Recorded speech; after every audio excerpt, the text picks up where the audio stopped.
Le shmup est une contraction de shoot 'em up, un terme qui désigne un genre de jeu bien précis, celui où le joueur doit détruire tous les ennemis qui apparaissent à l'écran à bord d'un objet roulant ou volant plus ou moins identifié. Le principe est de se concentrer sur la destruction des ennemis et l'esquive des tirs. Son concept simple et facile à assimiler a fait que ce style de jeu est l'un des premiers à être apparu et perdure encore aujourd'hui. C'est en 1962 que tout commence avec la création de Space War, souvent présenté comme l'un des premiers jeux vidéo jamais créés. Il fut conçu au sein de la Massachusetts Institute of Technology dans l'objectif de montrer les capacités de l'ordinateur PDP-1. On y dirige un vaisseau spatial pouvant pivoter, accélérer et tirer des projectiles. Un soleil, placé au centre de l'écran, exerce une force d'attraction qui oblige les joueurs à maîtriser leur trajectoire au moyen de leur réacteur, en plus d'éviter les projectiles. En 1971, Nolan Bushnell, avec l'aide de Ted Dabney, décide d'adapter ce jeu sous la forme d'une borne d'arcade et le renomme Computer Space.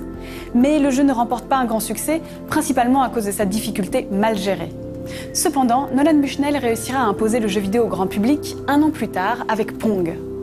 Malgré cet échec en arcade, Space War influencera fortement les premiers créateurs de jeux vidéo. Mais la suite de l'histoire du shoot 'em up s'écrit au Japon.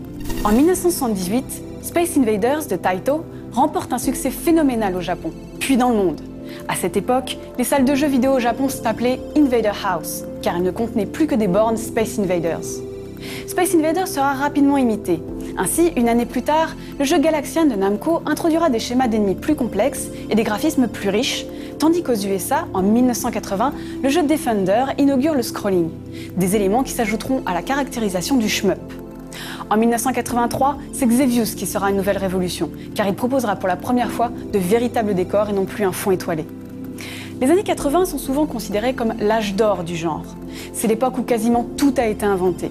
Le multijoueur, les armes évolutives ou les boss de fin de niveau.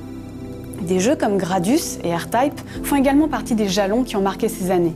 Le mot shoot 'em up en lui-même a été inventé en juillet 1985 par un magazine anglais dédié au Commodore 64, du nom de Zap 64, pour tester le jeu Drop Zone. Au milieu des années 90, après la sortie de la PlayStation, le shmup est en perte de vitesse. Ce genre est jugé plutôt vieillot et les éditeurs ne s'y intéressent presque plus. Il y aura malgré tout quelques chefs-d'œuvre, Radiant Silvergun en tête.